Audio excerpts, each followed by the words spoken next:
Հայր մեր, որ երկնքում ես, սուրբ լինի քո անունը, գա քո արքայությունը, լինի քո կամքը, ինչպես երկնքում, այնպես էլ երկրի վրա։ Մեր ամենօրվա հացը տուր մեզ այսօր, եւ թող մեզ մեր պարտքերը, ինչպես մենք էլ թողում ենք մեր պարտականներին, եւ մի տանի մեզ փորձության, այլ ազատիր մեզ չարից, որովհետև քոնն է թագավորությունը եւ զորությունը եւ փառքը հավիտյանս։ Ամեն։ Մինչ կանգնած ենք Տիրոջ ներկայության մեջ, կարդանք Աստվածաշնչից մի հատված։ Սաղմոս 15-րդ գլուխ 1-2 խոսքերը։ Տեր, ով կկենա քո խորանումը, եւ ով կբնակվի քո սուրբ սարումը, ուղիղ գնացողը եւ արդարություն գործողը, եւ իր սրտումը ճշմարտություն խոսողը։ Այսպես է ասում Աստծո խոսքը։ Փառք Տիրոջը, սիրելիս։ Սիրելի Աստծո ժողովուրդ, ես ուզում եմ այսօր շնորհակալություն հայտնեմ այս պապկի համար։ Ինչքան լավ է, որ ինքը կա։ Ինչքան լավ է, որ այս պապկի մեջ կարանք իմ ու քո կարիքները գրենք ու տանք Տիրոջ։ Ըստ իմ ու քո գրած կարիքներն ամ, դժվարությունները, հիվանդությունները, անհաղթելի ինչ-որ խնդիրները։ Եթե դու չես հասցրեք, խնդրեմ, որ դու էլ մտովի միացնես քո կարիքը, քո հոգսը, ամբողջովին տանք Տիրոջ ձեռքերի մեջ ու բարեխոսենք, հա? Պարզիր ձեռքերդ բարեխոսենք։ Հալելույա Տեր ջան, Հիսուսի զորավոր անունով մենք բերում ենք քո առաջ այս կարիքները, Տեր։ Այս պապկեն լիքն է, Տեր։ Մեկը շնորհակալություն ու գոհություն է հայտնում։ Մեկ իր սրտի, իր ներսի խորքի ճիճն է բարձրացնում, աղաղակն է բարձրացնում դեպի քեզ, Տեր։ Մեկ ինչ-որ խնդիրների մեջ է, մեկ իր բժշկության համար է բարեխոսում, մեկը ընտանիքի խաղաղության համար է բարեխոսում, մեկը հաջողության համար է բարեխոսում, Տեր։ Բայց այս բոլորը մենք բերել ենք քո առջև, Տեր, որովհետև գիտենք ով ես դու։ Գիտենք, որ դու ինչ զոհես արել, որ այս կարիքները լրացած լինեն։ Թանկարժեք արյունը, քո որդու արյունը թափվել է, որ այս կարիքները լրացած լինեն, Տեր։ Ու մենք խնդրում ենք, Հայր, լուծիր այս կարիքները։ Քո ողորմությունը թող իջնի, Տեր։ Միգուցե սխալվել ենք, միգուցե անգիտակից քայլեր ենք անել, անգիտակից դռներ ենք բացել մեր կյանքում, բայց քո ողորմությունն ենք խնդրում, Տեր, որ դու փոխես ամեն բան, վերականգնես ամեն բան, թեթև ամեն բան անցնի մեր վրայով, Տեր, որ քո փառքն էլ երևա, Տեր, դու պետք է փառավորվես, դու քո ձեռքը պետք է ցույց տաս, դու քո գոյությունը պետք է ցույց տաս բոլորին, որ դու կաս, կենթանի ես, ու դու լսում ես ամեն բան, ու դու ամեն մեկին անհատական տենում ես, Տեր։ Օրհնում ենք, Տեր ջան, ու հանձնում քո ձեռքերի մեջ այս կարիքները, Հիսուսի զորավոր անունով։ Տեր, խնդրում ենք նաև Հայաստան աշխարհի համար։ Մի փոքր երկիր ունենք, մի դրախտային երկիր ունենք, Տեր ջան։ Միգուցե ժամանակին անփույթ ենք իր հետ վարվել, ճիշտ չենք մշակել, ճիշտ չենք հետևել, ճիշտ չենք նայել, ճիշտ սրտի դիրքով չենք մոտեցել, բայց դու պահել ես այդ երկիրը։ Հիմա խնդրում ենք, Տեր ջան, օգնիր մեզ վերականգնենք այն ինչ որ քանդվել է։ Օգնիր կառուցենք նորը, Տեր։ Հնից ոչ մի բան չմնա, քո խոսքն ասում է, հին կարգը տանի վրա թազան չի դիմանա, Տեր։ Մենք նորն ենք ուզում, մենք թազան ենք ուզում, Տեր ջան։ Խնդրում ենք օրնես մեր երկիրը, օրնես մեր երկրի ժողովուրդը, Տերի մարգա։ Մեր ամենօրյա հացը տաս մեզ, թե ֆիզիկականը, թե հոգևորը, Տեր։ Քո լույսը թող ծակի ամեն մի տան մեջ, այն լուսավորություն դուրս գա, ոչ մի խավար չլինի մեր երկրում։ Ամեն կռատներ թող քանդվեն մեր երկրի միջից, թող եկեղեցիները, ճշմարիտ եկեղեցիները բարձրանան։ Շնորհակալ ենք բոլոր եկեղեցիների համար, որ քո գործն են անում, որ քո խոսքն են տարածում։ Օրհնում ենք մեր Հայաստան աշխարհը ու իր սահմանները, Տեր, պահես մեր զինվորներին, Տերի մարկ։ Օրհնիր մեր իշխանավորներին ամեն ճիշտ որոշումները, որ կայացնեն, Տեր ջան, այս դժվարին իրավիճակներում, ամեն իրավիճակում թող խաղաղություն լինի, ու քո երկյուղը թող միշտ լինի ամեն որոշումների վրա, Տեր ջան։ Հիսուս Քրիստոսի զորավոր անունով։ Նաև խնդրում ենք մեր գերիների համար, որ իրանց բերես տուն, Հիսուս Քրիստոսի զորավոր անունով։ Տեր, բարեխոսում ենք Ռուսաստանի համար, շնորհակալ ենք այս երկրի համար էլ, Տեր։ Այս քրիստոնյա երկրի համար, որ լցված է տարբեր ազգերով։ Խնդրում ենք, Տեր, մեզ դու միաբանել ես այս երկրի մեջ, մեզ դու փրկել ես այս երկրի մեջ, ու խնդրում ենք Տեր իմ արքա, որ բոլորն էլ փրկվեն, որ բոլորին էլ հասնի քո լույսը, քո խոսքը, որ փոխում, նորոգում, սփոփում է։ Թող խաղաղություն իջնի այս եղբայրասիրած, այս որ եղբայրաջարդ է լինում Տեր, այս իրավիճակի վրա Տեր, ու համայն աշխարհում էլ թող խաղաղություն իջնի Տեր իմ արքա, որ ոչ մի արյուն էլ չթափվի Տեր, որովհետև արյունը աղաղակում է դեպի քեզ, Հայր իմ երկն։ Խնդրում ենք օրնես այս երկրի իշխանավորին, երկրի սահմաններին էլ խաղաղություն բերես։ Հիսուս Քրիստոսի անունով։ Ամեն։ Ամեն, փառք Տիրոջը, փառք մեր Տեր Հիսուս Քրիստոսին, օրհնյալ է նրա մեծը չի արտահայտում, երբ խոսքը գնում է Տիրոջ անվան մասին, մեծ բառը տկար է արտահայտելու թե ինչ անուն ունի մեր Հիսուսը։ Ամեն, օրհնյալ է նրա մեծ ու զորավոր անունը։ Աստված օրհնի ձեզ թանկագիններս, Տերը օրհնի ձեզ հրաշալի երկրպագության համար, դուք կարող եք նստել։ Ես մի պահ ներքևում, երբ պատրաստվում էի բարձրանալ բեմ քարոզելու, մտածեցի ինչքան հրաշալի է երկնքում, որ միայն երկրպագություն է եւ այնտեղ քարոզ չկա։ Ես այնց էի ուզում մնալ այդ ներկայության մեջ, Տիրոջ թանկագին ներկայության մեջ, եւ իրականում հրաշալի է Տիրոջ ներկայությունը։ Թանկագիններս մեծ պատիվ եւ արտոնություն ունեմ այսօր ձեզ ծառայելու Տիրոջ խոսքով, ինչի համար շատ շնորհակալ եմ ձեր հովվին, որին շատ սիրում եմ եւ հարգում եմ եւ սիրում եմ նրա ընտանիքը, նրա կնոջը եւ այն ամենը, ինչ որ Տերը նրա միջոցով անում է։ Իրականում մեծ պատիվ է այստեղ գտնվելը, ինչի համար ողջ փառքը տալիս եմ Տիրոջը։ Եվ աղոթք սա, որպեսզի Տիրոջ Սուրբ Հոգու ներկայությունը այս ողջ ծառայության ընթացքում անի այն ամենը, ինչ որ Տերը ուզում է անել, որպեսզի նրա կենթանարար զորությունը հպվի մեր սրտերին, օգնի մեզ փոխվել եւ դառնալ այն մարդը, որը որ Տերը ուզում է տեսնել մեր կյանքերի մեջ։ Սիրելիներս, իմ այսօրվա քարոզը ես վերնագրել եմ արդյոք հավատք կգտնեմ։ Ղուկաս ավետարանի 18-րդ գլխի 8-րդ խոսքում Տեր Հիսուսը ասում է հետևյալը. ասում եմ ձեզ, թե շուտով իրավունք կանե նրանց համար, սակայն մարդի որդին գալիս, արդյոք հավատք կգտնե երկրի վրա։ Գիտեք, սիրելիներս, Հիսուսը ոչ մի հենց այնպիսի հարցեր չի տալիս։ Ոչ մի հարց, եթե Տերը հարց է տալիս, ուրեմն դա անչափ կարևոր է։ Եվ Տերը ասում է, մարդի որդին գալիս, արդյոք երկրի վրա հավատք կգտնի։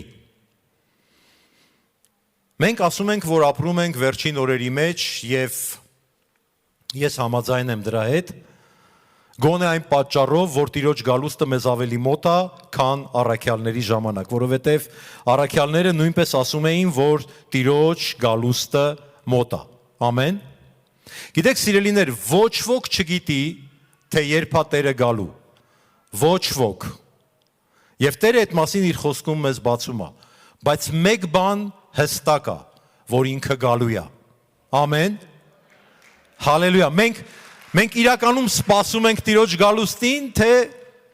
ապրում ենք, ենթադրելով, որ սպասում ենք, նաև այսպես մեկ-մեկ էլ խոսքի մեջ հիշում ենք, որ Տերը պիտի գա, չէ, մեկ-մեկ էլ փորձում ենք այս երկրի վրա այսպես շատ լավ տեղավորվել, բայց Տերը ասում է, որ ինքը գալու է։ Եվ սա բացարձակ ճշմարտություն է, ու դրա հետ մեկտեղ, տեսեք ինչ է ասում, Տերը ասում է, մարդի որդին գալուց արդյոք երկրի վրա հավատք կգտնի։ Եվ այս խոսքը վերաբերվում է ինձ ու քեզ։ Ես ու դու մարդիկ ենք, որ եթե Տերը վաղը գա, ասում եմ, եթե Հա, չեմ ասում որ վաղը գալու է։ Եթե վաղը գա կամ եթե գա այն ժամանակ, երբ մենք երկրի վրա ենք, այս խոսքը վերաբերվում է մեզ։ Ինչ հավատքի մասին է խոսում Տերը։ Ասում է արդյոք հավատ կգտնեմ, ուրեմն մենք երկրի վրա ենք, Տերը գալիս է եւ այս հարցը ակտուալ է։ Գիտեք, երբ որ ես առաջին անգամ այս խոսքերը լսեցի, ես նոր էի ապաշխարել Աստծո խոսքը, կարգին չգիտեի, քարոզի չտենց հարց տվեց ու ես էս նայեցի կողքերս, ասացի, «Իսկ ինչ զարմանալի հարց է, Տեր ջան, Պետրոսի նման մի քիչ»։ Ասացի, եթե նստածներից ոչ մեկի մոտ հավատք չգտնես, իմ մոտ վստահաբար, Տեր ջան, վստահաբար այդ հավատքը գտնելու ես։ Մի քիչ տենց Պետրոսի նման վարվեցի, իհարկե, ներսումս։ Գիտեք, ես մտածում էի, որ խոսքը նրան հավատալ չհավատալու մասին է։ Որովհետև Աստվածաշունչը մեզ ասում է, որ երբ որ Տերը կգա, Մատթեոս 24-րդ գլուխը մեզ այդ մասին պատմում է, որ երկրի վրա կլինեն մարդիկ, ովքեր հավատում են Հիսուսին, ճշմարիտ է։ Նրանք կլինեն փրկվածները, որովհետև Տերը ասում է, ես իմ աջ կողմը կկանգնացնեմ իմ գառներին, այսինքն կլինեն մարդիկ, որ հավատում են Հիսուսին։ Բա այս ինչ տեսակ հավատքի մասին է խոսում Տերը։ Հավատացյալներ երկրի վրա կլինեն, փրկվածներ նույնպես կլինեն։ Բա ինչ հավատքի մասին է խոսում Տերը, որ ասում է մարդի որդին գալուց արդյոք հավատք կգտնի։ Մի անգամ Տեր Հիսուսը հեթանոս հարյուրապետի մեջ ավելի մեծ հավատք տեսավ, քան ողջ Իսրայել ժողովրդի մեջ։ Հեթանոս հարյուրապետը ինքը չէր ծնվել հրեա ժողովրդի մեջ, ինքը չէր ապրել այն պատմություններով, որ իր ծնողները պատմում էին, գիտես ով է հրեաների Տեր Աստվածը, նա կարմիր ծովը բացողն է, նա եգիպտացիներին կոտորողն է, նա զորավոր բազուկով մեզ ազատողն է, նա այն բոլոր հրաշքները անողն է, որ մենք պիտի սերնդե սերունդ պատմենք մեր զավակներին։ Իսրայել ժողովուրդը իր Աստծո մասին այս բոլոր պատմությունները գիտեր, թե ով է իր Տեր Աստվածը, բայց հեթանոս հարյուրապետը ոչ մի բան չգիտեր դրա մասին։ Այդուհանդերձ Տերը ասում է, Իսրայելի մեջ էլ այսպիսի հավատք չգտա։ Ղուկաս ավետարանի 7-րդ գլխում այս պատմությունը, որտեղ մի հարյուրապետ ուղարկում է իր ծառաներին Տեր Հիսուսի մոտ խնդրանքով, որ գա իր ծառային բժշկի։ Եվ ինքը օտարազգի է, ինքը հրեա չի։ Եվ հրեաները ասում են ինքը լավն է, ինքը այսքան լավ բաներ արել մեր համար, արժանի է որ գնանք։ Եվ Հիսուսը ասում է, ես կգամ եւ նրա ծառային կբժշկեմ։ Պատկերացնում եք, Տերը գնում է նրա ծառային բժշկելու։ Եվ երբ որ մոտենում այս հարյուրապետի տանը, 6-րդ խոսքում, Ղուկաս 7:6 խոսքից, եւ Հիսուսը նրանց հետ գնաց, եւ երբ որ նա տանից տակավին շատ հեռու չէր, հարյուրապետը բարեկամներ ուղարկեց նրա մոտ եւ ասեց նրան. Տեր,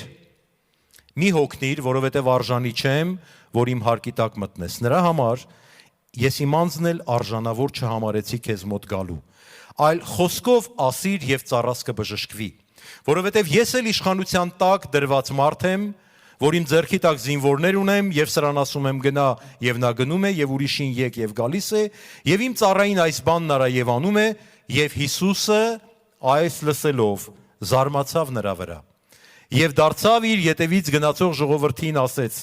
ասում եմ ձեզ թե Իսրայելի մեջ էլ այսպիսի հավատք չգտա Իսրայելի մեջ որը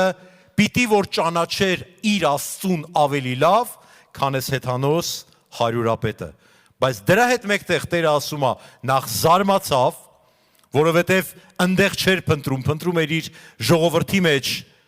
որի կյանքում այդքան զորություններ ու հրաշքներ էր արել, բայց իր ժողովրդի մեջ չգտավ եւ գտավ մի հեթանոս հարյուրապետի մեջ։ Կարծում եք հեշտ է Հիսուսին զարմացնելը։ Գիտեք, այսպես պատմություն կա, չէ, որ մենք ասում ենք Հիսուսը այստեղ ներկա է, մենք չէ, շատ քարոզիչներ դա ասում են եւ դրանում ոչ մի վատ բան չկա, բայց ես մի անգամ, հերթական անգամ, երբ քարոզիչը հարցրեց, հավատում ես, որ Հիսուսը ներկա է, չէ, 2 եւ 3 հոգի նրա անունով հավաքված եթե լինեն, ես այնտեղ ներկա եմ։ Ես էլ այսպես մեխանիկորեն ասացի ամեն։ Եվ հենց այդ նույն պահին Սուրբ Հոգին հարցրեց, դու իրոք հավատում ես, որ ես ներկա եմ։ Ու գիտեք ինչ կատարվեց իմ հետ։ Ես մի անգամից ապաշխարեցի, ես ասացի Տեր, ես ուղակի մեխանիկորեն ամեն ասեցի, առանց հավատալու։ Որովհետև Աստծո խոսքը ճշմարիտ է, բայց մենք շատ ժամանակ ուղղակի այսպես մեխանիկորեն ասում ենք ամեն եւ անցնում ենք առաջ։ Եվ դրա համար, երբ որ մենք ասում ենք, որ Տերը ներկա է, ինքը իրականում ներկա է։ Եվ սա պիտի միայն խոսքեր չլինեն։ Գիտեք, Հիսուսին կարելի է զարմացնել կամ մեր հավատքով, կամ անհավատությամբ։ Այս երկու բաներով կարելի է զարմացնել։ Հիմա որպեսզի պատկերացնենք, թե ինչն էր զարմանալի այս մարդու պահվածքի մեջ, ուզում եմ մի հարց ուղղել քեզ։ Պատկերացրու, որ քո Աստված մի արածց է, բայց պատկերացրու քո սիրելիներից մեկը հիվանդ է։ Աստված չանի։ Բայց ուղղակի որպեսզի պատկերացնես ինչ եմ ուզում ասել։ Եվ հիմա Հիսուսը այդ վայրում է, ֆիզիկապես, ոչ թե հավատքով, այլ ֆիզիկապես գիտես, որ Հիսուսը այնտեղ է, մարդ ես ուղարկել, խնդրել ես, ու Հիսուսը ասում է գալիս եմ։ Հիմա արդյոք ճանապարհի կեսից դու մարդ կուղարկես Հիսուսի մոտ եւ կասես Տեր, արժան չեմ, որ իմ հարկի տակ մտնես, եւ գիտեմ, որ միայն խոսք ասես, իմ սիրելին կբժշկվի։ Արդյոք որևէ մեկը մեզանից այդպես կվարվեր։ Չէ, մենք սպասեինք, մինչև Հիսուսը գա, ինքը գալիս է արդեն, ուրը տենց բան անեմ։ Ու հենց այս հավատքն է, որ Տեր Հիսուսը տեսնում է այս հեթանոս հարուրապետի սրտում, մի բան, որ իր ժողովրդի սրտում չի գտնում, չնայած շատ է ուզում գտնի։ Հենց այս հավատքն է, որ ինքը ուզում է իմ ու քո սրտում գտնի, որ եթե ես քո Տերն եմ ու եթե ես ինչ որ բան ասում եմ քո կյանքի մեջ, դա անկախ իրավիճակներից իրականանալու է։ Չկա մի բան, որովհետև այս հարուրապետը դա հասկացել էր, չկա մի զորություն, որ կարող է հակառակ կանգնել Տիրոջ խոսքին, միայն մեր անհավատությունը կարող է դրան հակառակվել։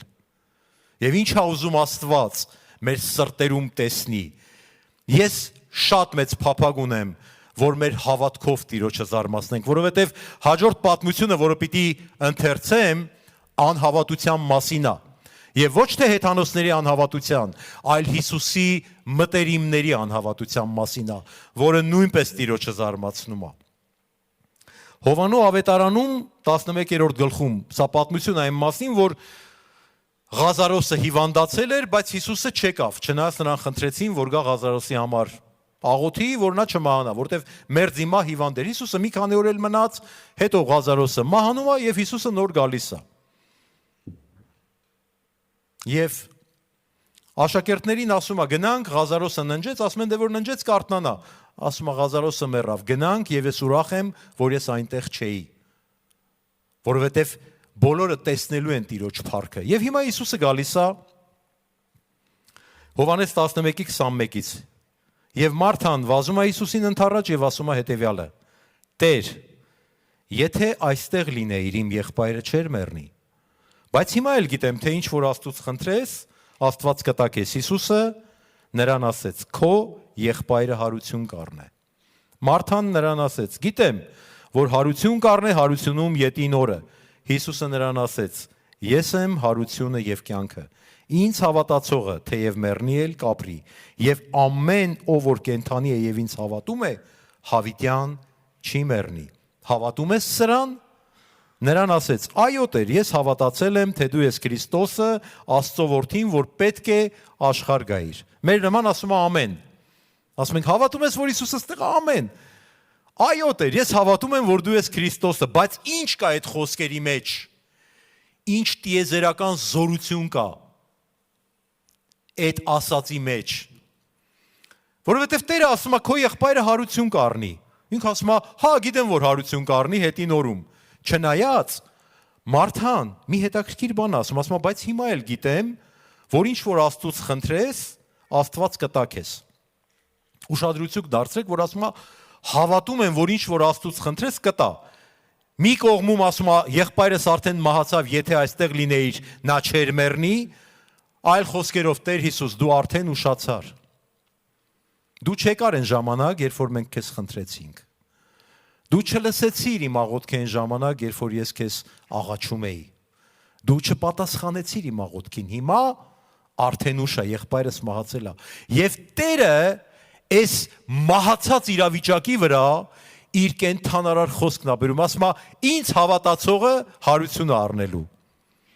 Եվ Մարթան, որ ասում է, ես հավատում եմ, որ ինչ որ Աստծուց խնդրեց նա կանի, մի կողմից ասում է հավատում եմ, բայց մյուս կողմից էլ ասում է հավատում եմ, որ դա կլինի հետին օրում, հարության օրում։ Ոնց ենք մենք ասում հավատում եմ, բայց մեր չհավատալու համար ինչ որ հիմնավորումներ ենք փնտրում։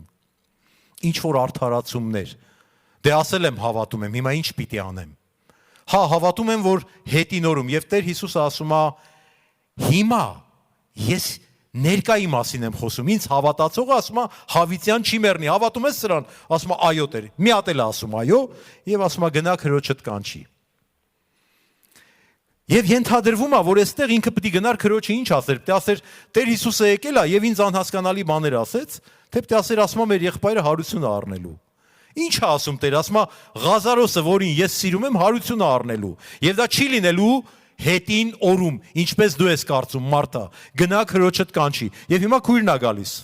Ես մտածում եմ, որ քանի որ Մարիամը Հիսուսի ոտքերի մոտ բարի բաժիններ ընտրել, սպասելիքները պիտի որ ուրիշ լնեին։ Դե լավ, Մարթան մի քիչ գործերով էր զբաղված, հա մենք այսպես համեմատություն ենք տանում, բայց Մարիամը հո Հիսուսի ոտերից են կողմ չէր գնում։ Ինքը անդադար իր հետ էր։ Պիտի որ Մարիամի մոտ ուրիշ բան լինի։ Եվ ինչ ասում Մարիամը 32-րդ խոսքում, բայց երբ որ Մարիամը այնտեղ եկավ, ուր Հիսուսն էր եւ տեսավ նրան, նրա ոտներն ընկավ եւ ասեց նրան. Տեր, եթե այստեղ լինեիր, իմ եղբայրը չէր մեռնի։ Հիսուսն էլ երբ որ տեսավ նրան, որ լաց էր լինում, եւ նրա հետ եղած հրեաներին էլ որ լաց են լինում, իր հոգով խռովվեց եւ հուզվեց եւ ասեց. Ուր դրիք նրան։ Նրանք էլ ասեցին. Տեր, եկ եւ տես։ Հիսուսը արտասվեց։ Հրեաներն էլ ասում էին. Տես, ինչպես էր սիրում նրան։ Հրեաները կարծում էին, որ Հիսուսը արտասվեց Ղազարոսի մահվան պատճառով, այլ խոսքերով ասած այն ցավից, որ անդառնալի կորուստ է տեղի ունեցել, այն նույն ցավից, որ քույրերը իրանց սրտի մեջ կրում էին, չնայած ասում էին Տեր Հիսուս, մենք հավատում ենք, որ ինչ որ հիմա խնդրես, Աստված քեզ կլսի։ Մի կողմից ասում էին, բայց մյուս կողմից չէին հավատում, որովհետև երկուսն էլ ասում էին հետևյալը. Եթե այստեղ լինեիր, եթե այն օրը, որ քեզ խնդրեցինք, դու աճապարեիր եւ շուտ գայիր, Տեր Հիսուս մեր եղբայրը չէր մահանա, բայց դու հիմա եկել ես այն ժամանակ, որ ինքը արդեն 4-րդ օրն է մահացած է։ Ոչ Մարթան, ոչ էլ Մարիամը չէին հավատում, որ այլևս հնարավոր է ինչ-որ բան փոխել։ Եվ դա հենց դա էր, որ տրտմեցրեց Հիսուսի սիրտը։ Թանկագիններս, ի տարբերություն մեզ, Հիսուսը բոլորովին չէր կասկածում, որ երբ որ ասի Ղազարոս դուրս եկ, Ղազարոսը դուրս է գալու։ Նորից եմ ասում, ինքը գիտեր, որ հիմա մի քանի վայրկյան կամ մի քանի րոպե անց բոլորի աչքի առաջ ինքը Ղազարոսին հարություն է տալու։ Ինչի պիտի ինքը լաց լիներ Ղազարոսի մահվան կապակցությամբ։ Ինչի պիտի ինքը լաց լինի մեկի համար, որին հիմա պիտի հարություն տա։ Հիսուսի արտասվելու պատճառը, սիրելիս, դա ոչ թե Ղազարոսի կորստի ցավն էր, այլ այն անհավատությունը, որ ինքը իր սիրելիների մեջ տեսավ։ Ոչ մի բան այդքան չի տրտմեցնում մեր Տիրոջ սիրտը, որքան մեր անհավատությունը։ Ոչ մի բան։ Եվ գիտեք, անգամ ընդեղ, որ Տերը ասում է քարը հեռացրեք, այն աղջիկը, որ ասում էր քեզ հավատում եմ, որ դու Աստծուց ինչ խնդրես կլինի, խորհուրդ ա տալի Տիրոջ, ասում է Տեր, արդեն հոտած է, գուցե պետք չի այդ քարը հեռացնել։ Ոնց որ երկու տարբեր մարդիկ կլինեն, երկու տարբեր իրականություն, միտեղ ասում է հավատում եմ, ինչ խնդրես կլինի, Տերը ասում է դե հիմա ես քեզ ասում եմ, որ հարություն պիտի առնես, ասում է դրան էլ եմ հավատում։ Հիմա ասում է քարը հեռացրեք։ Ասում է Տեր, հոտած է։ Գիտեք, երբ որ մենք ասում ենք հավատում ենք, մենք շատ ռացիոնալ քրիստոնյաներ ենք դառել, բայց Աստված շարունակում է մնալ գերբնական։ Եվ դրա համար Տիրոջ խոսքը ասում է. Տիրոջը ապավինիր քո բոլոր սրտով եւ քո հասկացողությանը մի վստահիր։ Որովհետեւ կան իրավիճակներ, որ մեր հասկացողությունը ընդունակ չի ուղակի ընկալել ինչպես դա կարող է լինել։ Բայց այդ իրավիճակների մեջ գերբնական Տերը ունի զորություն ամեն բան փոխելու համար։ Եվ Հիսուսը ասում է. «Չասեցի քեզ,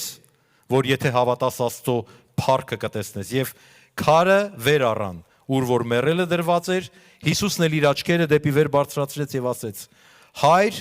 գոհանում եմ քեզնից, որ ինձ լսեցիր։ Եվ ես գիտեի, որ միշտ լսում ես ինձ,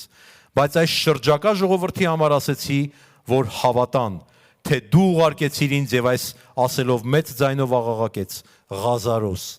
դուրս եկ»։ Եվ մեռելը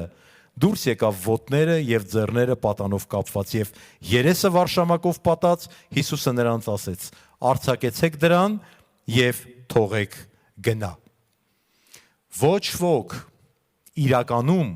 ոչ ոք այդտեղ գտնվողներից, անգամ Հիսուսի սիրելիները չէին պատկերացնում, թե ով է այդտեղ կանգնած։ Ու երբ որ մենք ասում ենք. «Տեր Հիսուս, դու իմ Տերն ես, ես քեզ հավատում եմ, ես քո ասածներին հավատում եմ», դա նույն բանն է, որ պիտի հավատաս նրա ամենակարող աստվածային զորությանը, որովհետև դա նույն Հիսուսն է, նույն Հիսուսը, հալելույա, նույն Տերը, որը չի փոխվել, եւ որը մի բան էլ ասում է. «Երանի նրանց, որ չտեսան, բայց հավատացին ինձ»։ Իմ ու քո մասին Տերը ասում է երանի, ես անկեղծորեն կուզեի իհարկե Հիսուսին տեսնել, շատ կուզեի, երբեմն այնքան մեծ այդ ցանկությունը, ասում եմ Տեր ջան, այնքան կուզեի քեզ տեսնել։ Աշակերտները տեսան, նրանք հարությունը տեսան Տիրոջ, բայց Տերը մեզ ասում է երանի ձեզ, որ առանց տեսնելու հավատում եք։ Իսկ այս հավատալ բառի մեջ այն ողջ զորությունն է, որ Տերը ուզում է տեսնել, որ եթե ես մի բան եմ ասում, ուրեմն դա քո կյանքում պիտի իրականանա, որովհետև ես եմ խոսել, ասում է Տերը։ Նույն Տերը, որը ասեց Ղազարոս դուրս եք եւ մեռելը հարություն առավ։ Նույն Տերը, որը քայլում էր ջրերի վրայով։ Նույն Տերը, որը լուծեց մահի կապանքները։ Նույն Տեր Հիսուսը, որը ամբողջ աստվածային լիությունը եւ զորությունը իր մեջ կրում է։ Եվ այդ նույն Տերը ասում է, որ ինքը իմ ու քո Տերն է։ Եվ մեր կյանքի իրավիճակներում, ինչպես եղբայրը վկայում էր, ինքը միշտ պատրաստ է իր գերբնական աստվածային զորությունը դրսևորելու եւ օգնելու ամեն մեկի իրավիճակների մեջ, որքան էլ այդ իրավիճակները ծանր լինեն։ Գիտեք, Աբրահամի մասին գրված է, որ ինքը հավատաց, երբ որ 99 տարեկան էր։ Հավատաց 23 տարի սպասելուց հետո, եւ դա նրան արդարություն համարվեց։ Գիտեք ինչի Աբրահամի օրինակը բերեցի, որովհետև երեխա ունենալու համար ամենավատթար պայմանները ստեղծված էին Աբրահամի համար։ Արդյոք քո իրավիճակները Աբրահամից անհուսալի են։ Տեր, եթե այստեղ լինեիր, եթե իմ աղոթքներին պատասխանեիր այն ժամանակ, հիմա ինչ, կյանքս անցավ, ուշ արդեն։ Արդյոք քո իրավիճակները Աբրահամից ավելի անհուսալի են, սիրելիս։ Գիտեք, եթե Աստված խոսել է, այստեղ ամենակարևոր բանն եմ ուզում ասել։ Քո կյանքի մեջ քո իրավիճակները կարող են անհուսալի լինել, մինչև այն պահը, երբ Տերը քեզ խոսք է տալիս։ Երբ Աստված, եղբայրը բացել էր Աստվածաշունչը եւ Տերը խոսք է տալիս։ Մինչև այդ դու կարող ես ամենաանհուսալի վիճակում գտնվել։ Բայց հենց այդ պահից սկսած այլևս անհուսալի վիճակներ քո կյանքում չկան։ Քո իրավիճակները անհուսալի են, մինչև Տերը կխոսի։ Հենց որ Տերը խոսեց, այլևս քո իրավիճակները անհուսալի չեն, սիրելիս, որովհետև այդ նույն Հիսուսն է, որ ասեց Ղազարոս, 4 օրվա մահացած Ղազարոս, դուրս եկ։ Ոչ մի բան չի փոխվել, ոչ մի բան։ Սիրելիներս, վերջերս Աստված իմ ուշադրությունը հրավիրում է երեխաների հավատքին։ Դրա համար ասում է Ղուկաս ավետարանի 18-րդ գլխում. ճշմարիտ ասում եմ ձեզ, թե ով որ Աստծո արքայությունը չընդունի ինչպես երեխա, նա չի մտնի նրա մեջ։ Սակայն մարդի որդին գալուց արդյոք հավատք կգտնի։ Մյուս կողմից էլ ասում է, եթե երեխայի նման չընդունես Աստծո արքայությունը, դու չես մտնի Աստծո արքայության մեջ։ Այդ ո՞րն է այդ երեխայի նման ընդունելը։ Գիտեք, ես սրա մասին շատ եմ մտածում։ Մի անգամ իմ կյանքից երկու պատմություն կպատմեմ։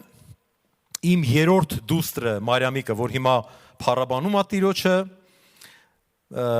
ինքը շատ փոքր էր եւ ինքը այնքան փոքր էր, որ քնում էր մեր ննջասենյակում։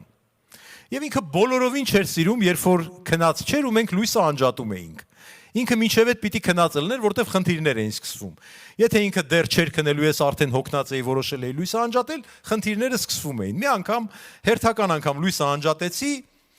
ու Մարիամիկը սկսեց. հայրիկ լույսը վառի, խնդրում եմ, շատ փոքր էր, չեմ հիշում, 2 կամ 3 տարեկան երեխա էր, բայց ինքը մանկուց սենց Տիրոջ հետ յուրահատուկ մտերմությամբ մեծացած երեխա է։ Ասի Մարիամիկ ջան, արդեն ուշ է եւ մենք պիտի քնենք, լույսը չի վառվելու։ 2-3 անգամ ասեց. «Պապա, խնդրում եմ լույսը վառի», ասի Մարիամիկ, լույսը չի վառվելու, ամեն անգամ մի քիչ ավելի խիստ, որ երեխան էլ խնդրանքներով ինձ չանհանգստացնի։ Եվ երրորդ անգամ, որ ասի լույսը չի վառվելու, ինքը լռեց։ Ես էլ մտածեցի, որ տեղ հասավ, ամեն ինչ նորմալ է։ Ու մեկ էլ մթության մեջից մի հատ ձայն եմ լսում. «Հայրիկ», արդեն մի քիչ բարկացած ասի. «Մարիամիկ, լույսը չի վառվելու եւ վերջ»։ Ու մեկ էլ սենց անում. «Պապա, Հիսուսի անունով եմ ասում, լույսը վառի»։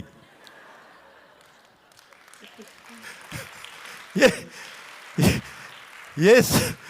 անկողնուց վեր կացա, կինս ասեց, ինչ ես անում, ասի չլսեցիր, Հիսուսի անունով ասելա, որ լույսը վառեմ, գնում եմ լույսը վառելու։ Գնացի, խելոք լույսը վառեցի ու նայում եմ իրա դեմքին, գոհ իրանից այսենց պարկացա, ուրախ, ու նայում եմ իրան ու չեմ ասում, գիտես Մարիամիկ ջան, աստվածաբանորեն այնքան էլ ճիշտ չի, Հիսուսի անունով մարդկանց հրամաններ տալը, բոլորովին անգամ խնդրանքների տեսքով, գիտեք, որովհետև իմ աղջիկը հավատում էր, որ ինքը այնպիսի անուն է տվել, որ այդ լույսը պիտի վառվի։ Ով կամ ինչ կարող էր հակառակ կանգնել այդ անվանը։ Եվ այդ լույսը վառվեց։ Եվ գիտեք, սա հենց այն մանուկների նման ընդունելն է երկնքի արքայությունը։ Որն է երեխաների հավատքը, նրանք չեն երկմտում։ Նրանք ուղղակի հավատում են, որ երբ որ ասում ես սիրում եմ քեզ, ինքը լուրջ հավատում է, որ դու իրան սիրում ես, ինքը չի մտածում, տեսնես սրատակ ինչ 5-6 հատ բան ունի հետևում թաքցրած, ինչ ծածուկ նպատակներ ունի, որ այսպիսի բանը ասում ինձ, երբ որ Տերը ասում է ինձնից հաց խնդրողին ես քար չեմ տա, ինքը հենց դա էլի նկատի ունի։ Երբ որ Տերը ասում է ինձնից ձուկ խնդրողին ես օծ չեմ տա, ինքը հենց դա էլի նկատի ունի եւ ինքը ուզում է, որ մենք հենց մանուկների նման այս ճշմարտությունները ընդունենք։ Ինչպես? Այս երեխեն գիտեր, որ Հիսուսի անունը տվել է, լույսը պիտի վառվի, որովհետեւ ինքը գիտի, որ այդ անունից բարձր, այդ անունից մեծ անուն չկա դիեզերքում։ Հասկանում եք? Երեխաների հավատքը ինքը ոչ մի կասկածներ իր մեջ չի պարունակում, ոչ մի երկմտանք, իսկ մենք մեծիկներս այնքան բան գիտենք, թե ինչու պիտի Աստված մեր խնդրանքները չանի։ Այնքան պատճառներ գիտենք, որ խնդրում ենք, բայց հետն էլ սենց մի 5 հատ պատճառ կա, եթե չանի, էս պատճառներով է, եւ արդյունքը միայն անհավատությունն է։ Զարմանալ կարելի է մեր իմացած որոշ այսպես ճակերտավոր աստվածաբանության վրա։ Իսկ Տերը ասում է երեխաների նման ընդունեք երկնքի արքայությունը, որովհետև ես ինչ որ ասում եմ, հենց դա էլ կա։ Եվ պետք չի, որ մենք այսպես շատ խելացի եւ շատ փորձարաբար վերաբերվենք իրավիճակներից, երբեմն պետք է այդ փորձառության ողջ բալաստը դեն նետել ուղղակի երեխայի նման ասել. Տեր, քանի որ դու ասել ես, ես հավատում եմ եւ ես կսպասեմ դրան, որպեսզի տեսնեմ, թե ինչպես ես դու դա իրականացնելու։ Ամեն։ Փառք Տիրոջը։ Փառք Տիրոջը։ Եվ մի պատմություն էլ կպատմեմ, որը տեղի ունեցավ կապված է իմ տղայի հետ, ներեցեք, որ բոլոր պատմությունները իմ երեխաների մասին են, ձեր երեխաների կյանքը այդքան լավ չգիտեմ։ Եվ մի անգամ ամռանը տղաս մոտենում է ինձ եւ ասում է անձրև եմ ուզում։ Ես նայում եմ, տապ, կրակա թափվում, ամպի ծվեն չկա ու երկար ժամանակ այդպիսի շոկ ամառ էր Երևանում։ Ես էլ դե հոգևոր մարդ եմ, չեմ ասելու, այդ ինչ ուզելու բան, ասում եմ, դե ուզում ես աղոթի։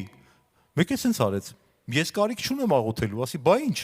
Ասեց, ես արդեն հրճակել եմ։ Ես էլ ասի, լավ։ Դե որ հրճակել ես, նայում եմ երկնքին ամպի ծվեն չկա։ Երեկոյան այնպիսի հեղեղ սկսվեց, որ Երևանի այդ ջրահեռացումը չէր հասցնում այդ ջուրը տանել։ Մի քանի անգամ ուրեմն այսպիսի պատմություններ եղան։ Առաջի անգամ որ եղավ, մտածեցի պատահականություն է։ Հետո մի անգամ էլ մոտեցավ, ասեց անձրև եմ ուզում, արդեն շատ ավելի լուրջ, շատ ավելի զգուշ, ասի դե տղես, դե գիտես էլի ձևը, աղոթի, ասեց աղոթելու կարիք չունեմ, ես արդեն հրճակել եմ, ասի լավ, ու բայց ուզում եմ տեսնեմ ինչ ալնելու, իրիկունը նորից եղեղ։ Արդեն սկսեցի ավելի լուրջ վերաբերվել իր հրճակումներին, որտեվ հասկացա, որ ինքը հավատքով է դա անում։ Գիտեք, ամենաանհեթեթ բանը, որ մենք կարող ենք անել, առանց հավատքի հրճակումներն են։ Այն որ ասում ենք հրճակել եմ, բայց մի գրամ հավատք չկա մեջը։ Ոչինչ տեղի չունենում, բայց այս երեխեն հավատում էր։ Աստծո խոսքին հրճակել է, անձրևն էլ գալիս է։ Ու տենց սկսեցի մի քիչ ավելի լուրջ վերաբերվել իր հրճակումներին, եւ այնպես ստացվեց, որ հենց այդ ամառ մենք ընտանիքով գնացինք ծովափ հանգստանալու։ Եվ դա մինչև վերջին պահը մենք չգիտեինք գնալու ենք, չենք գնալու, ստացվելու է, թե չի ստացվելու,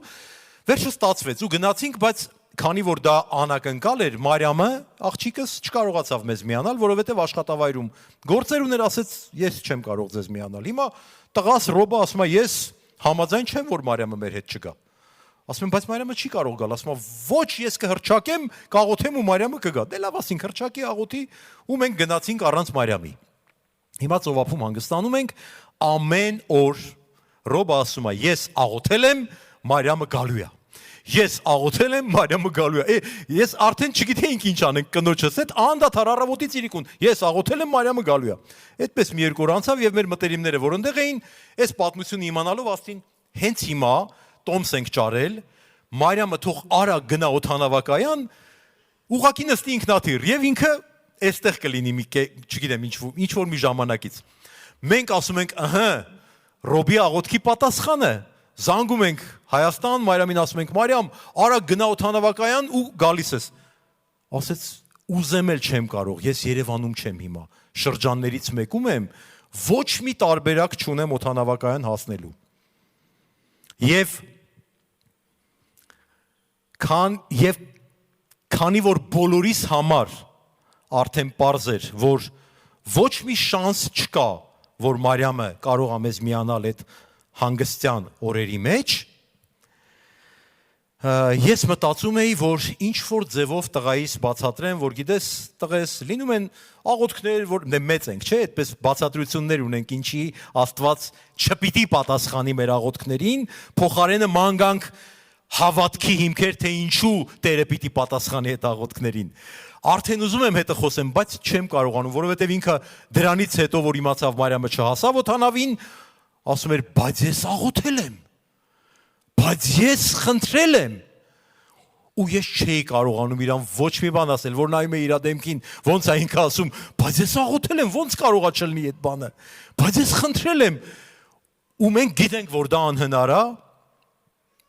բայց ես էլ չեմ կարողանում իրան ասել, տղաս, գիտես, լինում են իրավիճակներ, լինում են այնպիսի դեպքեր, որ Աստված իր կամքը ուրիշ ձևով բան, այս մտքերը պտտվում են, բայց բառ չեմ ասել, մինչև 2 օր անց առավոտյան մեր հյուրանոցի դուռը բացվեց եւ Մարիամը ներս մտավ։ Ես ու կինս այսպես գիտեք ինչ հայացքով էինք նայում Մարիամին։ ահա ինչ կարանի Աստված, երբ ինչ որ մեկը մինչև վերջ կանգնում է ու ասում է, բայց ես աղոթել եմ, ես խնդրել եմ։ Գիտեք, մեզ համար այնքան զարմանալի էր, մեզ համար անհավանական էր, որ ինքը պիտի գա, բայց այս երեխեն հավատում էր։ Ինչպես են հավատում մանուկները, մենք ապշել էինք ուղակի։ Քանիսն են մեզանից թանկագիններս, որ երբ ֆիզիկական իրավիճակները բոլորովին հակառակ պատկերն են ցույց տալիս, երեխաների նման ասում են, բայց ես աղոթել եմ, բայց ես խնդրել եմ, ուրեմն չի կարող այլ բան լինել։ Հալելույա։ Աստված շատ ժամանակ երեխաների միջոցով մեզ դաս է տալիս, թե ինչպես պիտի հավատալ։ Հավատալ նրա ամենակարող գերբնական զորությանը։ Միայն մի խոսք ասիր, եւ իմ ծառաս կբժշկվի։ Երբ որ իրավիճակները գոռում են իրենց հաղթանակի ու մեր պարտության մասին, պետք է ուղղակի որոշում կայացնել, շարունակել հավատալ։ Շարունակել հավատալ, մինչև Աստծո ձեռքը կտեսնենք մեր կյանքերի մեջ տանկագիններս։ Ես չգիտեմ ինչքան ժամանակ կպահանջվի, մինչև Տերը կփոխի քո իրավիճակները եւ դուրս կբերի քեզ քո խնդիրների միջից, բայց ես գիտեմ, որ եթե մենք հավատանք դրան, հաղթանակը մեզ է պատկանում, որովհետև Տերը արդեն հաղթել է եւ այդ հաղթանակը տվել է ինձ ու քեզ։ Եվ եթե հավատանք, մենք այդ հաղթանակը մեր կյանքերում կտեսնենք։ Մեկը կարող է գուցե ասի եղբայր, բայց կյանքս անցնում է, իսկ ես ուզում եմ ասել, մինչև կյանքիս վերջը ես ունեմ ժամանակ վստահելու եւ հավատալու եւ տեսնելու Տիրոջ ձեռքը իմ կյանքիս ու իմ իրավիճակներիս վրա։ Հալելույա։ Հալելույա, փառք Հիսուսին։ Սիրելիներ,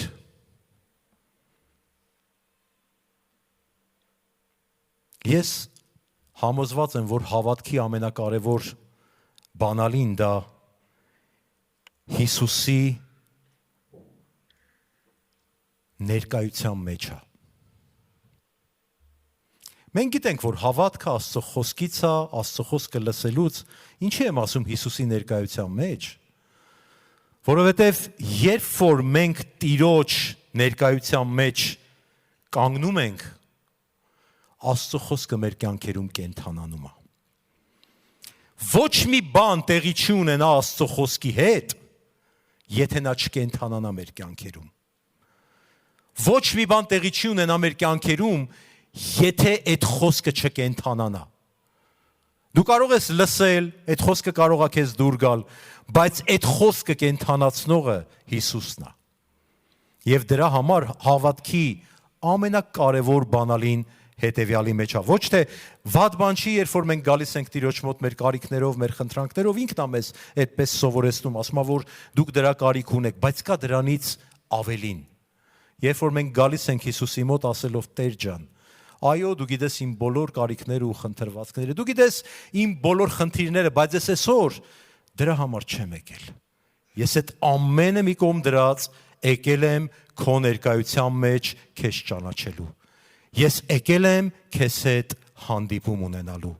Ես եկել եմ, որ քո կենթանարար զորությունով ու ներկայությունով դու իմ կյանքի մեջ քո խոսքերին հարություն տաս, որ այդ խոսքերը իրականանան ամեն իրավիճակներիս վրա։ Գիտեք, սա ամենաթանկ բանն է, որ մենք կարող ենք անել։ Որոշում կայացնել իրականում Աստծո ներկայության մեջ բնակվելու համար։ Սմիթ Վիգլսվորդը ասում էր, որ ես չեմ հիշում, որ կես ժամից ավել աղոթք անեմ, բայց նաև չեմ հիշում, որ կես ժամ առանց աղոթքի լինեմ։ Գիտեք, սա այնքան կարևոր է։ Մենք բոլորս ուզում ենք օրհնված լինել։ Մենք բոլորս ուզում ենք, որ Աստված մեր կյանքերում պատասխաններ ուղարկի։ Մենք բոլորս ուզում ենք, որ Աստված մեր խնդիրներից անի իր փառքը դրսևորելով։ Բայց կա մի բան, որ Աստված է ուզում։ Ինքը ուզում է, որ մենք հասկանանք,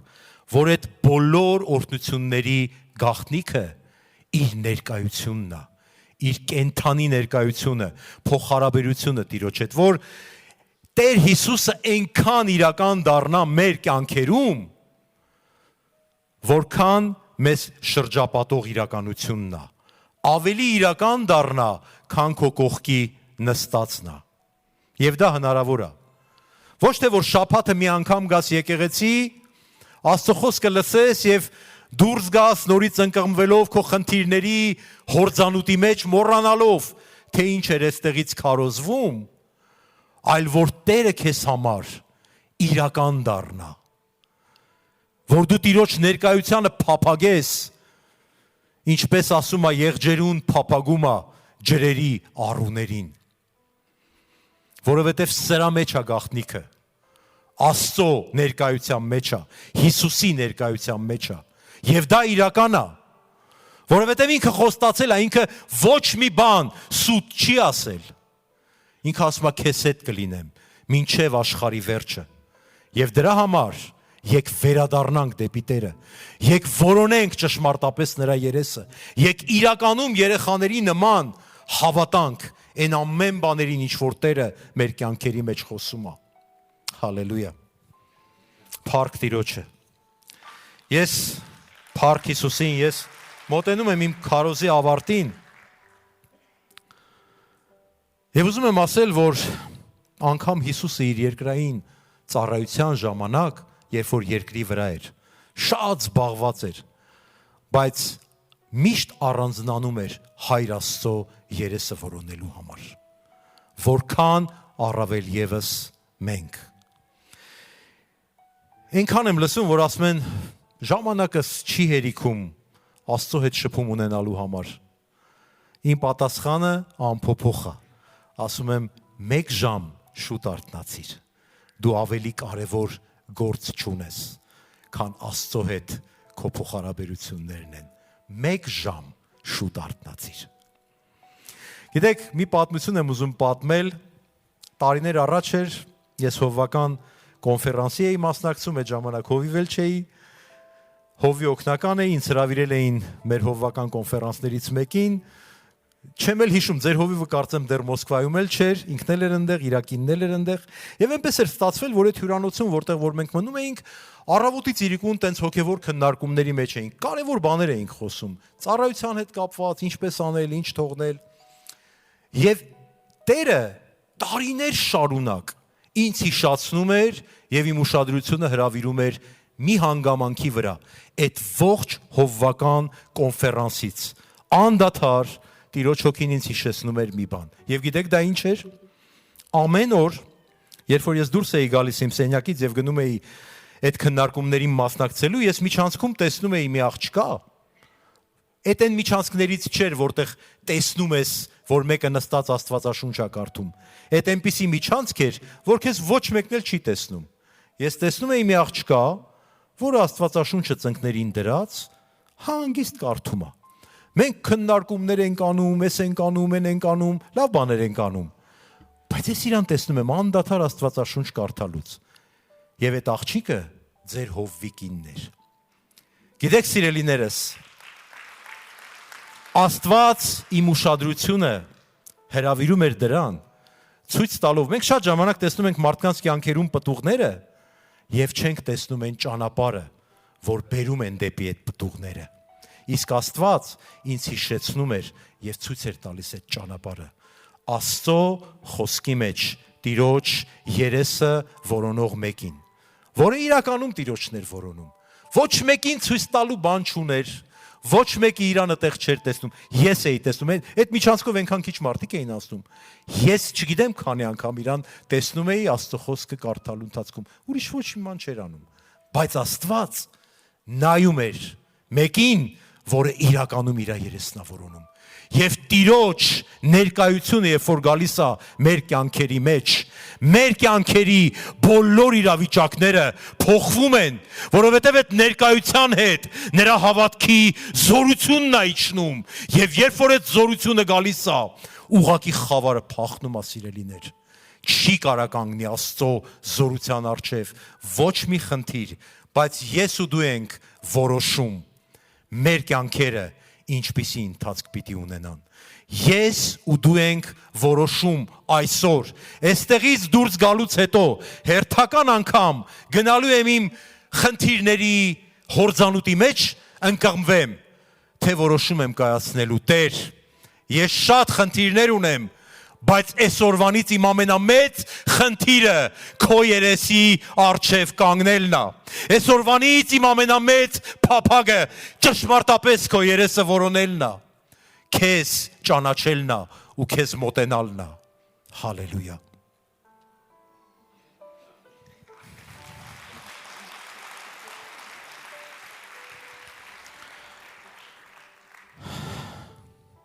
Գիտեք թանկագիններ, ես ավելի քան վստահ եմ, որ Աստծուն հաճելի էր, երբ փոքրիկ երեխան չէր հանձնվում եւ ասում էր, բայց ես աղոթել եմ, ես խնդրել եմ։ Երբ փոքրիկ աղջիկը ասում էր Հիսուսի անունով լույսը վառի եւ կասկած չուներ, որ այդ լույսը վառվելու է։ Մեր ողջ աստվածաբանությունը օգուտ չունի, եթե մենք այսպես չենք կարողանում հավատալ Աստծո խոսքին։ Դրա համար Մարկոս ավետարանի 11-րդ գլխում հրաշալի գլուխ է, որտեղ Տերը ասում է, որ Աստծո հավատքը ունեցեք, որովհետև ճշմարիտ ասում եմ ձեզ, թե ով որ այս սարին ասե վեր կաց եւ ծովն ընկիր եւ իր սրտում չերկմտի, բայց հավատա թե ինչ որ ասում է կլինի նրան, կլինի ինչ որ ասի։ Սրա համար ասում եմ ձեզ, թե ամեն ինչ, որ աղոթք անելով խնդրեք, հավատացեք, թե կառնեք եւ կլինի ձեզ։ Գիտեք, այս զորության գաղտնիքը սարին ասելու, որ ընկնի ծովը, հենց այս խոսքերի մեջ էլ դրա բացատրությունը դրված է։ Ասում է, երբ որ աղոթում ես, հավատա,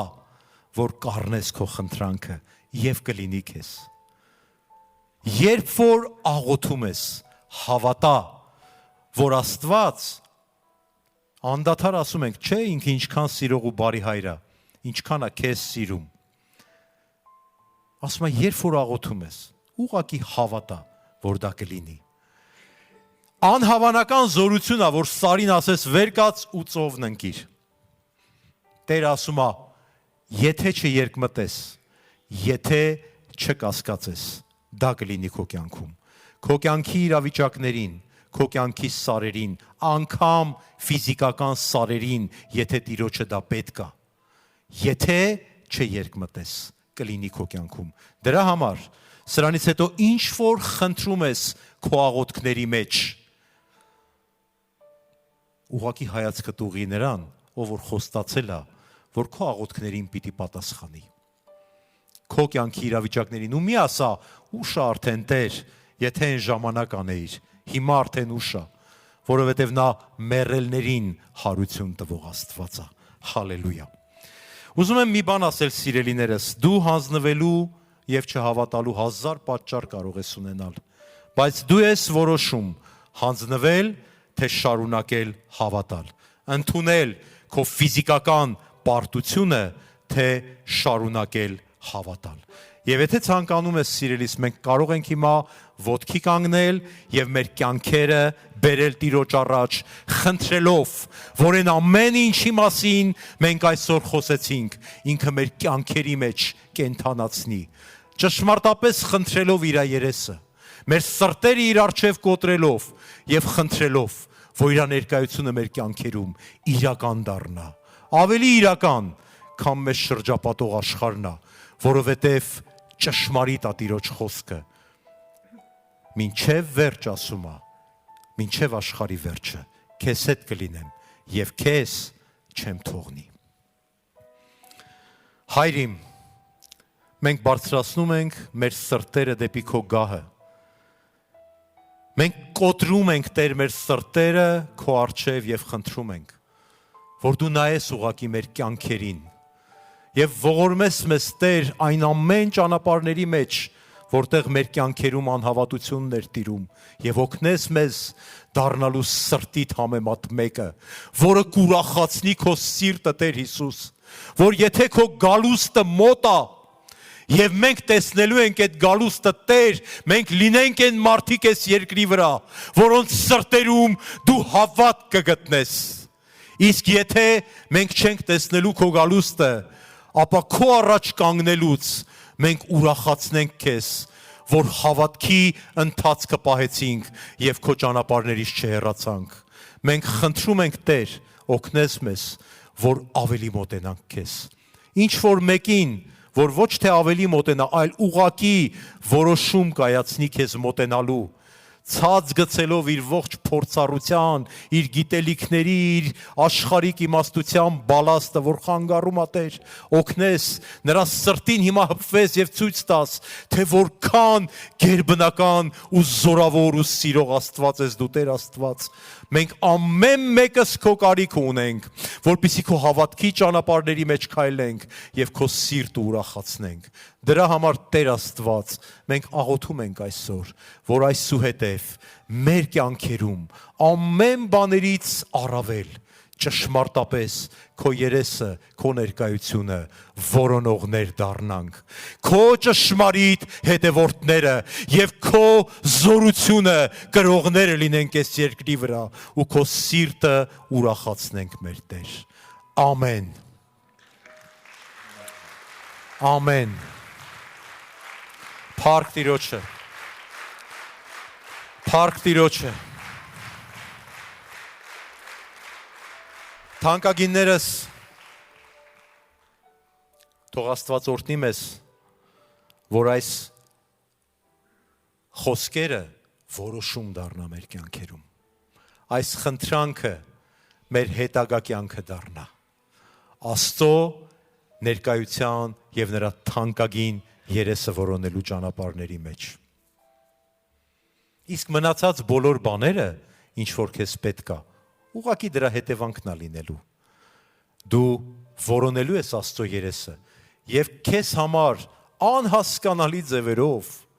քեզ համար անհասկանալի ճանապարհներով քո խնդիրները այնպիսի լուծումներ են ստանալու, որ դու զարմացած շուրջը տեսնալու ասելու ես, բայց ինչպես սա կարող էր լինել, ու հասկանալու ես, որ միայն նրա զորությունով։ Հալելույա։ Փառք լինի նրա սուրբ անվանը։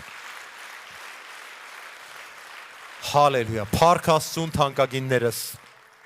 Ես ուզում եմ իմ խոսքը ուղղել բոլոր այն մարդկանց, ովքեր առաջին անգամ են այստեղ։ Կան այդպիսի մարդիկ, ձեր ձեռքերը խնդրում եմ բարձրացնեք, որպեսզի ահա տեսնում եմ, մենք ողջունենք ձեզ։ Ես ուզում եմ ձեզ մի առաջարկ անել, մի հրավեր անել, որպեսզի դուք հիմա գաք առաջ, որպեսզի Տեր Հիսուս Քրիստոսին ընդունեք ձեր սրտերի մեջ, որպես ձեր Տեր ու ձեր Փրկիչ։ Հալելույա, եկեք ողջունենք նրանց։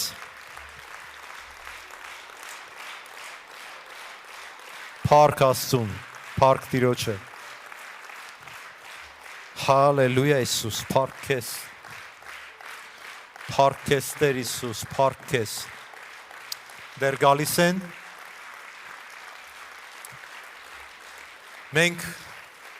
ողջունում ենք ձեզ, Աստված օրհնի ձեզ սիրելիներ, մենք շատ ուրախ ենք ձեզ համար, եղբայրս։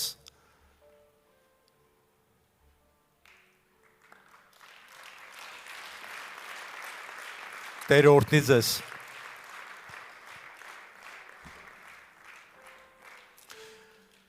Սիրելիներ, բոլորը այստեղ գտնվողներից մի օր իրենց սիրտը բացեցին Հիսուսի առաջ ու ասցին. եկ իմ կյանքիս մեջ, իմ կյանքը դատարկ է, իմ կյանքը խավար է առանց քեզ, եկ իմ կյանքիս մեջ եւ քո կենթանարար լույսը բեր, քո խաղաղությունը բեր, իմ կյանքը անդադար փոթորիկ է առանց քեզ, Տեր։ Եվ Տերը եկավ եւ իրականում իր լույսը եւ իր խաղաղությունը բերեց։ Բայց դրա համար պետք է, որ մենք մեր շուրթերով իրեն աղոթք անենք ու խնդրենք։ Եվ հիմա ես ձեզ առաջնորդելու եմ այս աղոթքի մեջ, բայց դուք ձեր շուրթերով պիտի դա կրկնեք, որ երկինքը եւ երկիրը դա լսի։ Տեր Աստված, կրկնեք ինձ հետ, գալիս եմ քո գահի առաջ և խնդրում եմ, ներիր ինձ, որովհետև ես մեղավոր եմ։ Ես հավատում եմ, որ Հիսուսը մահացել է իմ փոխարեն և հարություն առել, որ ես հավիտենական կյանք ստանամ։ Սիրելի Հիսուս, այսօր երկնքի ու երկրի առջև ես հրավիրում եմ քեզ, որ դու իմ Տերը և իմ Աստվածը դառնաս։ Ես իմ կյանքս քեզ եմ տալիս։ Մկրտիր ինձ քո Սուրբ Հոգով։ Ամեն։ Ամեն։ Փառք Տիրոջը։ Գրված է, որ երկնքում ցնծություն է, երբ որ մի մեղավոր ապաշխարում է եւ փրկվում է։ Ես չգիտեմ դուք կյանքում ինչպիսի որոշումներ եք կայացրել, լավ, թե ոչ այնքան։ Իմաստուն, թե վատ։ Բայց սա ձեր ողջ գիտակցական կյանքի լավագույն որոշումն է։ Որևէ որոշում սրանից լավը չի կարող լինել եւ այսուհետև էլ չի լինի։ Դուք կայացրիք ձեր կյանքի լավագույն որոշումը Հիսուսին ընդունելով ձեր սրտերի մեջ։ Եվ դուք դա տեսնելու եք ամեն ձեր ապրած օրերի մեջ։ Եվ մենք հիմա ողջունում ենք ձեզ եւ աղոթում ենք իրանց համար, հետո նոր մենք հիմա մի աղոթ կանենք ձեզ համար, մեր ձեռքերը կպարզենք եւ կաղոթենք, որպեսզի ձեր կյանքերում Աստված քանդի ամեն լուծ, ամեն կապանք, ամեն գերություն եւ սատանայի ամեն գործ, որ ձեր կյանքերում կառուցված է։ Մենք ունենք այդ իշխանությունը Տեր Հիսուսից մեզ տրված եւ մենք այդ իշխանությամբ հիմա կաղոթենք ձեզ համար։ Դուք ուղակի կանգնեք։ Չեմ էլ ուզում հարցնեմ համաձայն եք թե ոչ, որտեվ հազիվ թե ձեր մեջ գտնվի մեկը, որ չհամաձայնվի այդպիսի աղոթքին։ Պարզենք մեր ձեռքերը եւ աղոթենք մեր թանկագին քույրերի եւ եղբոր համար, որ Տիրոջ զավակը դարձան։ Հայր Հիսուս Քրիստոսի անվան զորությամբ եւ Տիրոջից մեզ տրված իշխանությամբ մենք աղոթում ենք նրանց կյանքերի մեջ, որպեսզի խորտակվի ամեն լուծը եւ ամեն դիվային կապանքը, որպեսզի խավարը հեռանա եւ Տիրոջ լույսը թագավորի նրանց բոլոր օրերի մեջ, որպեսզի Հիսուս Քրիստոսի զորավոր ձեռքը նրանց բժշկի, ազատագրի եւ բարձրացնի իրենց խնդիրներից եւ նեղություններից, եւ թող քո անվանը բարձրանա երկրպագություն եւ ցնծություն եւ ուրախություն նրանց շուրթերից։ Ամեն։ Ամեն։ Փառք Աստծուն, սիրելիներս։ Փառք Տիրոջը եւ մեր քույրը եւ եղբայրը այստեղ կանգնած են մի կարճ ժամանակով խնդրելու են, որ նրանց հետևեք, մենք հրաշալի նվեր ունենք ձեզ համար եւ նաեւ եթե կարիք ունենք, նրանք ձեզ համար կաղոթեն եւ կպատասխանեն ձեր հարցերին։ Մի կարճ ժամանակով խնդրում եմ հետևեք նրանց։ Իսկ մենք թանկագիններս մենք ունենք ժամանակ Տիրոջը երկրպագելու։ Այո, եկեք մի անգամ եւս թող երկրպագության փառաբանության թիմը բարձրանա եւ մենք մի անգամ եւս մեր սրտի զորությունից Տիրոջը երկրպագություն բարձրացնենք նրա համար, որ ինքը հրաշալիորեն լավն է։ Հալելույա, փառք քեզ Տեր։ Մենք օրհնում ենք քո անունը Տեր Հիսուս։ Մենք մեծարում ենք քեզ։